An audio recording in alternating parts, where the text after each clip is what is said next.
अस्सलाम वालेकुम, मैं हूं शरियार और आप देख रहे हैं ऐसे ऑफिशियल। भारत के अंदर जब कभी भी मुश्किल हालात पैदा होते हैं तो वो उस वक्त पाकिस्तान के साथ एलओसी पर हालात को खराब करने की कोशिश करता है।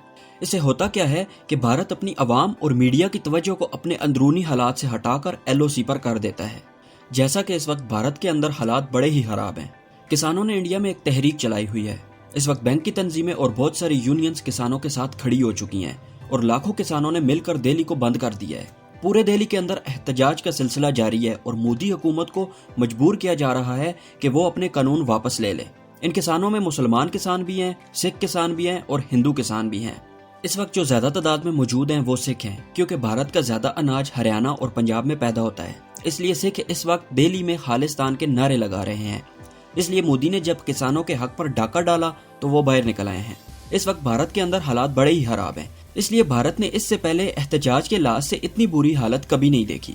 इस सब के दौरान पाकिस्तानी मीडिया और इंटेलिजेंस मालूमात बार बार ये कह रही हैं कि भारत सर्जिकल स्ट्राइक या फॉल्स फ्लैग ऑपरेशन कर सकता है।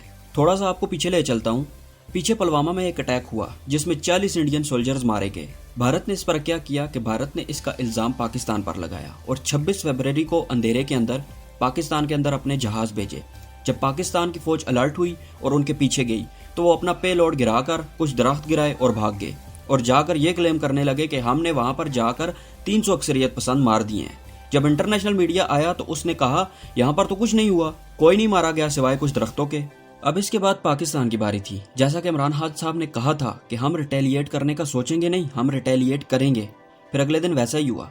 पाकिस्तान ने अपने जेट्स को मकबूजा कश्मीर में भेजा। वहां पर हमारे जेट्स गए, उन्होंने टारगेट किया, वार्न किया और खाली इलाकों पर बम्बारमेंट की और वापस आ गए, जिसके दौरान भारत का एक जहाज पीछा करते हुए पाकिस्तानी हदूद में आ गया और फिर पाकिस्तान ने उसे मार गिराया और अभिनंदन की खूब धुलाई हुई पाकिस्तानी अवाम से। फिर फौज ने अभिनंदन को अवाम से बचाया और फिर अभिनंदन को चाय शाय पिलाई और वापस भेज दिया।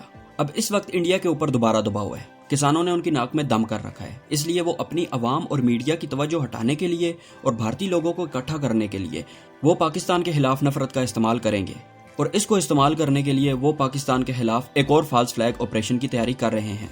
ये पाकिस्तान के शहीनों की इंटेलिजेंस रिपोर्ट्स हैं कि इंडिया पाकिस्तान पर हमले की तैयारी कर चुका है, लेकिन पाकिस्तान ने भी इसकी जवाबी हिकमत अमली तैयार कर रखी है और पाकिस्तानी फौज को ग्रीन सिग्नल है कि अगर इंडिया इस बार जरा सी भी मस्ती करे तो उसे ऐसा जवाब दो कि वो हमेशा याद रखे, क्योंकि भारत ऐसे बाज नहीं आएगा। लातों के भूत बातों से नहीं मानते।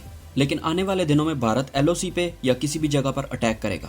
अब वो अटैक किस तरह का होगा इसके बारे में कुछ नहीं कहा जा सकता, लेकिन पाकिस्तानी इंटेलिजेंस के पास इसकी मुकम्मल रिपोर्ट मौजूद है कि भारत ने क्या प्लान कर रखा है।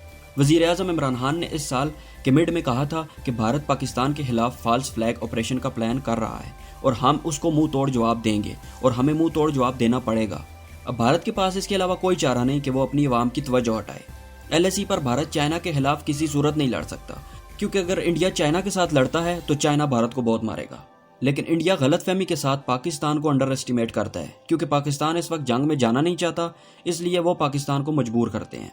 अब इस किसानों वाले इशू में इस बात के बहुत बड़े चांसेस है कि भारत कोई सर्जिकल स्ट्राइक कर सकता है, लेकिन अगर इस बार भारत ने सर्जिकल स्ट्राइक की तो वो उसको बड़ी महंगी पड़ेगी। अगर इस बार भारत सर्जिकल स्ट्राइक या फिर फॉल्स फ्लैग ऑपरेशन करता है तो पाकिस्तान इस मौके को ज़ाया नहीं करेगा। जैसा कि चाइना की एयरफोर्स इस वक्त पाकिस्तान में मौजूद है, दोनों मिलकर तैयारी कर रहे हैं और मिलकर प्लान कर रहे हैं कि अगर भारत को ये अटैक करता है तो उसको किस तरह का जवाब दिया जाए। इसलिए भारत के लिए सूरत-ए-हाल बिल्कुल भी अच्छी नहीं है। इसलिए भारत जरा होश से काम ले और ऐसी हरकत करने के बारे में सोचे भी नहीं, क्योंकि अगर ऐसा उसने कर दिया भूले से भी तो इस बार भारत की खैर नहीं और अब की बार अगर जंग हुई तो वो फैसला कौन होगी। आज के लिए बस इतना ही। हर खबर को बर वक्त पाने के लिए हमारे चैनल को सब्सक्राइब करें और बेल आइकन पर जरूर क्लिक करें। मिलते हैं अगली वीडियो में, तब तक के लिए अल्लाह हाफिज।